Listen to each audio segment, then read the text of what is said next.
The Jacksonville Suns and Biloxi Shuckers set to go for day baseball here at Bragan Field. Welcome to Suns Today. Here's a 2-2 pitch. Berg swings, hits a high drive. That's deep into right field. Andriello's back, but he'll watch it go over the wall. A walk-off homer for Alex Berg. First pitch to Matt Yingle is swung on. High drive, deep to left field, to the palm trees. It's gone. Rosa swings, a fly ball, high and deep to right field. It is gone. A 3-run homer.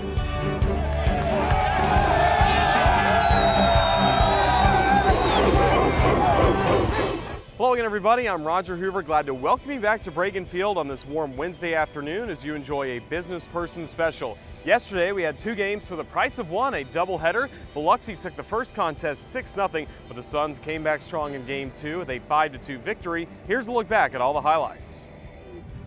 Top spot in the rotation for AA Jacksonville. Here's a fastball that swung on, a high fly ball deep in the air to right center field that falls on against the base of the wall for a base hit. Our third, he'll score. Nick Ramirez RBI double gives Biloxi lead over Jacksonville, bottom of the first.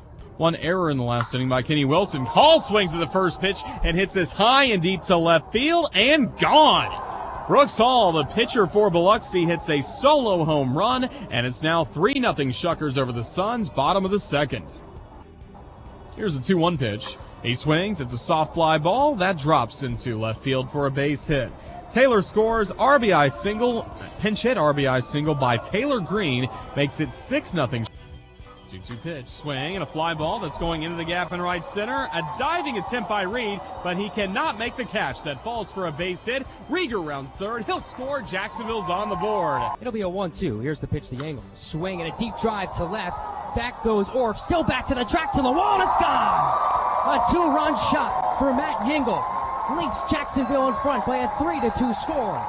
Here in the top of the fifth. GM Dan Jennings as Rieger swings, lets a high fly ball that's deep in the air to right center field. Backing up on its Reed, he can't get to it. That falls for a base hit. Bounces up against the LED scoreboard. Jacksonville will add to its total. 2 runs are in. Rieger with a 2-run triple. It's now 5-2 Suns in the 7th. Suns picking up the Game 2 win after Biloxi won 6-0 in the first game of the contest. This was not the only action around the Southern League last night, and for more on that, here's Kyle Crooks. Thanks, Roger. While there were 2 games at Bragan Field last night, there were 4 games going on around the Southern League. As we waste no time, get right into the Southern League scoreboard. It was Montgomery topping the Bay Bears by a 5-1 score. Tommy Coyle went 2 for 4 with the home run. Richie Schaefer tacked on a home run as well in Austin Pruitt's first win of the year. It was Mississippi 4 and Chattanooga 1. Tyrell Jenkins provided the W in 5 2/3 innings pitched. Only 1 hit given up with 4 strikeouts. The Barons doubled up the Pensacola Blue Wahoos by an 8-4 score. The Barons got 4 spots in the 6th and the 8th innings. The Blue Wahoos got 11 hits in the game, but in a losing effort. And in the final game around the league, it was Jackson 5 and Tennessee 3. Heading into the 7th, Jackson was trailing, but they put up a pair of runs in the 7th and the 8th innings to cruise to victory. James Gilheeney moves to 2-0. For the Generals. As we take a look around the Southern League standings, Chattanooga and Tennessee, both losers of 2 in a row, still tied in first place in the North Division. Montgomery now at a 500 mark. They've won 5 in a row dating back to the Jacksonville series. The Barons a game under 500, a game off the pace. Tim Anderson continues his hot start, first in hits and first in stolen bases. Jackson still in the basement with their win last night, although their bats have come alive over the last 2 against the Smokies. In the South Division, it's Mississippi who has leaped to the first place spot over the last 3 days. They're winners of 4 straight. Biloxi a game under 500, and Jacksonville a game back off the pace currently, with Mobile and Pensacola right now in the 4th and 5th spots in the South Division. So that's a look around the Southern League standings and scoreboard as well. Plenty of action as we're still very early on in this season. We'll have more on tomorrow's edition of Suns Today as we send it back to you, Roger.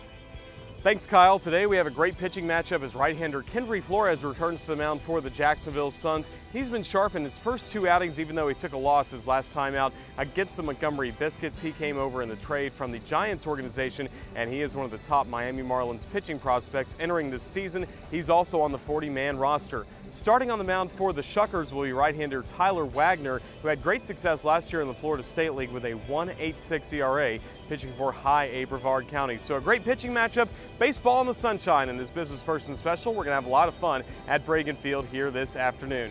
If you're at the ballpark, sit back and relax. We have baseball coming up between Biloxi and Jacksonville. And also, if you're watching this online on the Suns YouTube channel, just head on over to jacksuns.com. There you can listen to the game through the Suns Baseball Network or watch on MILB.TV. With the Jacksonville Suns, I'm Roger Hoover.